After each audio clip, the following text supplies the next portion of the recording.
7th class के बच्चों, maths की क्लास हो रही है और यह है चैप्टर सिंपल इक्वेशन जो मैंने पिछली क्लास में कराया था ना। वो एक्सरसाइज था 4.1, अब की बार है 4.2, लेसन नंबर 4। ठीक है बेटा, लेसन नंबर 4 में एक्सरसाइज बुक खोल के देखो बेटा। एक्सरसाइज है 4.2, इसका पहला प्रश्न। ठीक है, ध्यान दो। पहले चर को पृथक करने वाला चरण बताओ और फिर समीकरण को हल करो। जो समीकरण है, जैसे x माइनस 1 इजकल टू 0, इसको हम समीकरण कहते हैं। पहला प्रश्न है ए। ठीक है बेटा, तो x माइनस 1 इजकल टू 0, यहाँ ध्यान से सुनना बेटा। यहाँ जो समीकरण लिखे जाते हैं वहाँ पर चर और दूसरी चीज है अचर। चर क्या है? चर के जगह पे हम x, y, l, m, n, p, n ये लिखते हैं, हाँ, चर। और अचर में संख्या होती है। संख्या कुछ भी हो सकती है, 1, 2, 5, 8 ऐसे भी हो सकती है, -1, -2, हाँ, +1, +5, प्लस। ठीक है बेटा, तो ये संख्या आपके कुछ भी हो, और ये दोनों मिलकर, चाहे वो गुना में होता है बेटा, आपस में गुना में होगा। जैसे मान लो 3x है, तो 3 के साथ x जो है वह गुना की स्थिति में है। अगर हम x बटे 3 लिखते हैं तो इसका क्या मतलब है?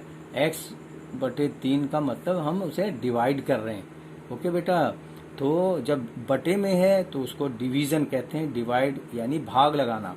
और जब दोनों साथ साथ हो, 5x लिखा है, 9x लिखा है, तो यहाँ इन दोनों के बीच का संबंध मल्टीप्लिकेशन से है। ठीक है, अब देखो बेटा, हम आ गए समीकरण में। तो समीकरण क्या भी बताया था तुम्हारे को, x माइनस 1 इजकल टू 0। तो यहाँ पर हमें पृथक करना है, किससे? चर को पृथक करने वाला चर यहाँ पे क्या है? क्या है यहाँ पे चर? x। तो x माइनस 1 इजकल टू 0।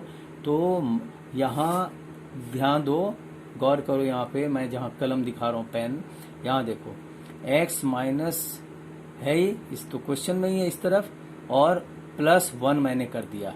और इसी तरीके से इधर इधर पहले से 0 है, इसमें भी मैंने +1 कर दिया। यानी दोनों ओर +1 +1, यानी एक को प्लस करने पर, योग करने पर, दोनों ओर का क्या मतलब? इक्वल टू के इस साइड जो है बायां पक्ष और दूसरी ओर दायां पक्ष, जिसको हम LHS भी कहते हैं, और दूसरी तरफ क्या हो जाएगा? RHS कहेंगे, हाँ, राइट हैंड साइड बेटा। तो दोनों ओर +1 करने पर, तो देख लो यहाँ पे क्या हो रहा है। आपको पता है, एक प्लस और एक माइनस, तो माइनस, और ये यहाँ मैंने क्या लिखा है? x माइनस 1 +1, तो ये दोनों कैंसिल हो गए ना, -1 और +1 तो कैंसिल हो जाएंगे, तो वैल्यू क्या हो जाएगी? 0। तो इसको लिखा मैंने, नीचे नहीं लिखा है, वो सीधे ये ऊपर से नीचे मैंने x कर दिया। ठीक है, और इधर क्या है? 0 +1, यहाँ तो बेटा 0 है, +1 है, तो यहाँ पे 1 मैंने लिखा। तो कुल मिलाकर टोटल क्या बना? x इजिकल टू 1, यही आखिर में आया, जो कि समीकरण का हल है। हल है मतलब ये सॉल्यूशन है, इस इक्वेशन का सॉल्यूशन है। ठीक है बेटा। अब इसी चीज को मैंने यहाँ भी लिख कर दिखाया, वही लिखा है मैंने, -1 और +1 इजकल टू 0 होता है ना जी बेटा। मान लो मैंने 2 रुपए आपसे लिया और फिर लौटा दिया, तो भाई वैल्यू क्या हो गई? आपके खाते में कुछ भी नहीं रहा, वही 0 यहाँ मैंने दिखाया है। ठीक है बेटा, अगले बी में आओ, x + 1 इजकल टू 0। बी मतलब क्वेश्चन देखो बुक में, x + 1 इजकल टू 0, तो x + 1, और मैंने इसे, हाँ, +1 तो पहले से है क्वेश्चन में, मैंने -1 कर दिया, तो ये भी दोनों मिलकर निष्क्रिय हो गए, मतलब 0 हो गए। देखो, +1 और -1 0 हो जाते हैं। और उसी तरीके जो चीज अंक मैं यहाँ डालूंगा ना लेफ्ट हैंड साइड में, वही चीज मेरे को दूसरी साइड में करना, बदलना नहीं है, दोनों एक जैसे नंबर। यहाँ -1 है तो इधर भी मैंने -1 लिखा है, दोनों तरफ एक जैसा लिखेंगे। तो मैंने लिखा है यहाँ दोनों ओर एक घटाने पर, -1 मतलब एक घटाया है, घटाने पर। तो देखो बेटा ये दोनों कट कर ये बन गए 0 और इजकल टू यहाँ 0 -1, तो ये -1 नीचे आ जाएगा। अतः यह समीकरण का हल है। इसी प्रकार से बेटा आगे मैंने किया है, नियम यही है, इसको ही बस इसीलिए मैंने ध्यान से सुनने को कहा आपको। ध्यान दो। अब क्वेश्चन है बी के बाद मैंने एच लिया है, y + 4 इजकल टू -4, ये है क्वेश्चन। तो इसमें देखो फिर मैंने क्या किया है, चर को अलग कर दिया, अचर जो संख्या है उसे निष्क्रिय करने के लिए, मतलब 0 करने के लिए क्या करेंगे, देखो ये +4 है, यहाँ मैंने -4 इधर भी लिखा और इधर भी, मतलब इक्वल टू के इस साइड देखो यहाँ भी मैंने वही संख्या -4 डाला है, दोनों मिलकर क्या हो गए, निष्क्रिय हो गए। हाँ बेटा, तो 0 हो गए। यहाँ देखो y, तो ये 0, तो y + 0 इक्वल टू यहाँ माइनस प्लस होते हैं ना, तो 4 4 8 हो गए, और साइन किसका है, वो माइनस का है। ओके बेटा, तो इसलिए y बराबर -8, यह समीकरण का हल है। अब मैं बस यही, क्योंकि ऐसे सेम सारे क्वेश्चन आप अपने आप करो घर पे। अगला है क्वेश्चन नंबर 2, पहले चर को पृथक करने के लिए प्रयोग किए जाने वाले चरण को बताओ और फिर समीकरण को हल करो। बेटा नियम वही है जो ऊपर किया, अभी वही चीज है। यहाँ गौर करो, इसमें देखो 3L लिखा है, यानी एक चर और दूसरा क्या है, अचर। हाँ बेटा, तो चर अचर is equal to 3L is equal to 42। हाँ, तो यहाँ L को मैंने एक तरफ कर लिया, देखो नीचे L है ना बेटा, L है, तो संख्या जो है वह नीचे आ जाती है, इक्वल टू के इधर अगर तुम भेजोगे संख्या को तो 3 इधर आकर 42 के नीचे, 42 के नीचे आ गया। ठीक है, तो 3L बटे, अब यहाँ मैंने क्या किया, इस 3L को मैंने 3 से डिवाइड किया, और वो 3 इधर भी और इधर वही भाग किया, इधर भी डिवाइड, इधर भी 3 से ही किया। हाँ, तो यहाँ पे मैंने डिवाइड का एक क्वेश्चन लिया है, बताया तुम्हारे को, तो 3L/3, हाँ, तो ऊपर नीचे 3 3 कैंसिल हो गए, और इधर वाले में जो नीचे 3 है, इसके पहाड़े को देखो तो वो 14 बार में कट जाता है, तो बच गया क्या, सिर्फ L, तो L इक्वल टू 14, ये समीकरण का हल है। ठीक है बेटा, ध्यान से आप फिर से देखो, ध्यान से बार बार देखो। अगला C मैंने लिया है, ये फिर दूसरे तरीके का क्वेश्चन है, ये देखो P/7 इक्वल टू 4। हाँ बेटा, तो यहाँ पर क्या किया मैंने, इसके साथ मैंने गुना किया। क्यों किया, क्योंकि P के नीचे जो 7 है ना, उसे हमें निष्क्रिय करना है, और ये निष्क्रिय कैसे होगा, जब हम इसके साथ में मल्टीप्लाई करेंगे 7 का, तो दोनों ओर अगर 7 इधर लेंगे तो दूसरी तरफ भी हम 7 लेंगे, और फिर देखो 7 7 कैंसिल हो गया। ठीक है बेटा, कट गए, ऊपर नीचे कट जाता है ना, पता ही है, तो 7 7 कट गए, तो P बच गया इधर, और इधर 7 4 जाए क्या होगा 28, तो ये हो गया P बराबर 28। इसी प्रकार से बेटा अगला भी क्वेश्चन है यहाँ G, ये इसमें ऊपर नीचे दोनों, तो A/5 बराबर 7/15। ठीक है बेटा, अब यहाँ पर मैंने A के नीचे, क्योंकि ये ऊपर क्या है, अचर संख्या, नीचे क्या है, अचर संख्या, तो मैंने ये 5 को काटना चाहा है, तो क्या करेंगे, बगल में डिवाइड कर देंगे, मल्टीप्लाई करेंगे, तो A/5 तो पहले से है, बगल में 5 से मैंने मल्टीप्लाई कर दिया, तो यही मल्टीप्लिकेशन जो 5 है वो दूसरी तरफ, यानी राइट हैंड साइड की तरफ भी उसी 5 का इस्तेमाल करेंगे। देखो यहाँ लिखा है 7/15 मल्टीप्लाइड बाई 5, 5 से गुना है। अब ये दोनों ओर देखो, ये इधर 5 से कट रहा है, 5 1 जा 5, दोनों कट गए, तो बच गया इधर अकेला A। और इस साइड में देखो नीचे 15 है और ऊपर यहाँ देखो 5 है, तो 5 के 5 3 जा 15, तो आंसर क्या हो जाएगा, पहले देखो ऐसे लिखेंगे, ये A इधर का अकेला है तो A इधर हो गया, और इजकल टू जो बच गई राशि, जो संख्या रह गई, तो 7/3, ये इसका आंसर, ये समीकरण हल हुआ।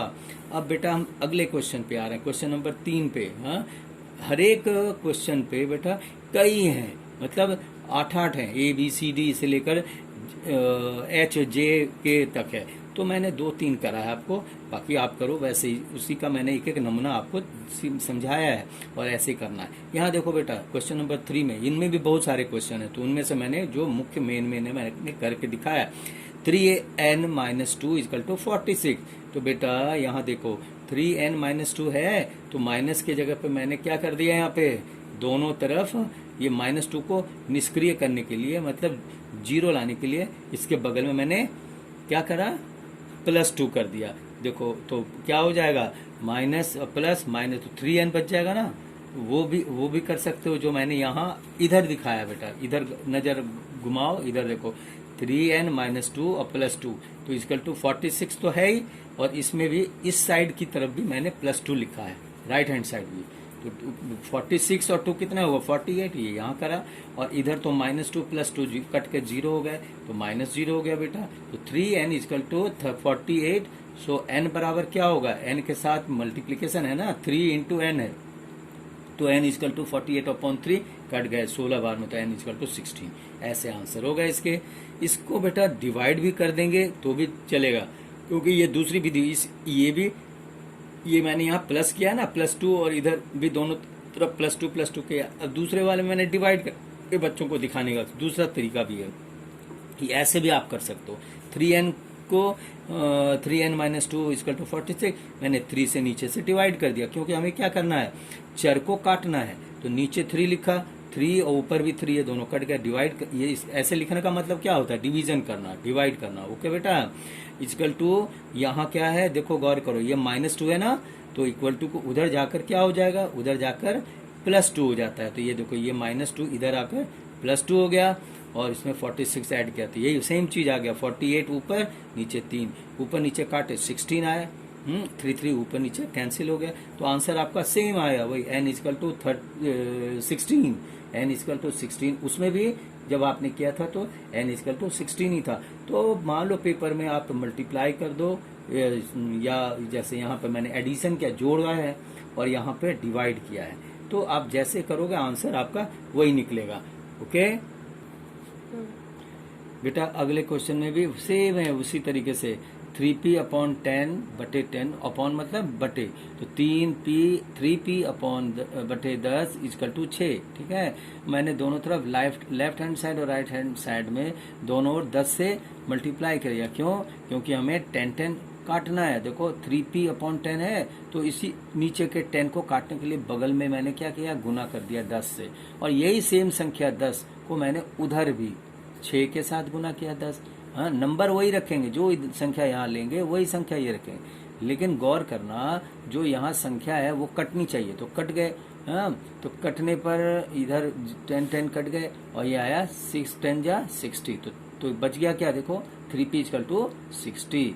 तो p इक्वल टू क्या होगा, तो p इक्वल टू हो गया, ये 60 इधर है ना 60, इसके नीचे ये 3 बराबर के इधर आकर वो नीचे की ओर आता है, तो नीचे की ओर 3 से डिवाइड करेंगे, 20, p इक्वल टू 20। इसी चीज को फिर मैंने तुम्हारे को यहाँ पे डिवाइड करके भी दिखा दिया। डिवाइड कैसे, देखो लिखा है यहाँ 3p/10, तो क्वेश्चन में ही है। हाँ, तो इस 10 के साथ और ऊपर लिखा है 3p, तो इस ऊपर के 3 को काटने के लिए मैंने नीचे 3 से डिवाइड कर दिया। नीचे 3 लिखा है ना, मतलब ऊपर नीचे कटेंगे, डिवाइड कर दिया, भाग लगाया, और वही 3 जो नीचे है वो चीज 6 के नीचे मैंने यहाँ लिखा 3, तो ऊपर नीचे काटो, 3 2 जा 6 इधर हो गए, और ये 3 कैंसिल, ऊपर के 3 कैंसिल, तो बच गया क्या, p/10 इक्वल टू 2। तो बेटा क्रॉस मल्टीप्लिकेशन आप जानते हो ना, इक्वल टू को उधर गुना हो जाता है, तो 10 को ऊपर उधर इक्वल टू को ऊपर यहाँ 2 है, तो ये ऊपर से गुना होगा, तो 10 दूनी 20, ये 20 हो जाएगा बेटा, और ये p हो गया। तो इसलिए लास्ट में यहाँ पे p इक्वल टू 20 आंसर। देखो नीचे वाले में भी 20 और यहाँ भी t, तो आप जैसे भी चाहो डिवाइड भी करके दिखा सकते हो, या इस प्रकार से गुना करके दोनों ओर एक समान गुना करके। अब बेटा, तो आपको जो सुविधा हो कर सकते हो, लेकिन कोई एक विधि से ही करना। मैंने यहाँ दोनों दिखा दिया। आगे समीकरण को हल करो। अब बेटा आप बढ़ते क्रम में हो, मतलब थोड़ा और बड़ा क्वेश्चन में आ रहा हो। समीकरण को हल करो। क्या है, ए में देखो, बुक में क्वेश्चन देखो, 10p इक्वल टू 100, तो मैंने क्या किया, देखो 10 से डिवाइड कर दिया दोनों ओर, तो यहाँ देखो 10 कट गया ऊपर नीचे, यहाँ भी ऊपर नीचे 0 0 कैंसिल, 10 बचा, तो इसलिए p इक्वल टू 10। दूसरी अर्थ, और इसमें लिखना क्या, ये हल है, हाँ है हल। अगला बी है बेटा, अगला बी में देखो 10p+10 इक्वल टू 100, यही है, तो दोनों ओर मैंने क्या किया, घटाया है। तो देखो ये जो 10 है, उस 10 के लिए मैंने -10 से इसे घटा कर दिया, तो वो +10 और ये -10 दोनों कैंसिल हो गए, 0 होगा ना, होगा। तो और इधर 100 के साथ -10 यहाँ है, जो विधि जो यहाँ करेंगे नंबर डालेंगे वही नंबर इधर भी होगा। तो क्या होगा, 10p+0, क्योंकि 10 में से 10 गया, 0 हुआ बेटा, इक्वल टू 90, तो 10p इक्वल टू 90 बटे 10, तो 10 से कर 0 0 कैंसिल कर दो, ये 9 हो जाएगा। तो P इसका 9 हुआ आंसर, यही हल हुआ बेटा। यहाँ वाले में क्वेश्चन देखो इसी तरह से ई में दिया है 3p/4 = 6, तो मैंने क्या किया, दोनों ओर गुना कर दिया 4 से, 4 4 कैंसिल हो गया क्योंकि इसके नीचे 4 है ना, इसको इसी के मद्देनजर मैंने इधर भी मल्टीप्लाई किया 4 से, तो 4 4 कैंसिल हो गए और उधर 4 से किया, तो इस तरह से दोनों होकर कट गए और लास्ट में वैल्यू देखो P = 8 आया ऊपर नीचे करने पर। हाँ, अगले में भी देखो 3s = 0, तो ठीक है बेटा, यहाँ पर मैंने 3 से डिवाइड किया तभी आसानी होगी, तो 3s/3 है, 3 3 कैंसिल हो गए, तो इसलिए, और यहाँ पर 0/3, जो 0/3 देखो या ऊपर की संख्या 0 हो तो उसकी वैल्यू 0 ही होती है, तो s = 0। अगला है 2q + 6 = 0, तो लेफ्ट हैंड साइड और राइट हैंड साइड में 6 से घटाने पर, क्यों घटाने के लिए, क्योंकि यहाँ +6 है तो मैंने उसका अपोजिट ले लिया, -6 कर दिया, और 0 को उधर भी -6 लिखूंगा, तो ये 6 6 कैंसिल हो गए, यानी बच गया क्या, 2q = -6, हाँ, तो q = -6/2 कट गए, -3 आंसर। ये समीकरण के हल हैं। तो इस प्रकार से ये पूरे 4.2 कंप्लीट हुआ बेटा। आप घर पे प्रैक्टिस करो अच्छी तरीके से, और खूब प्रैक्टिस करोगे तभी आपको कुछ अच्छी तरीके जानकारी होगी। अगला एक्सरसाइज जो है 4.3 नेक्स्ट डे। ओके बेटा, खूब प्रैक्टिस करो, फेयर कॉपी में कंप्लीट करो, ये सब चेक करना है। आप अपना काम भी मुझे व्हाट्सएप पे भेजा करो, ठीक है, मैं देखूंगा, चेक करूंगा।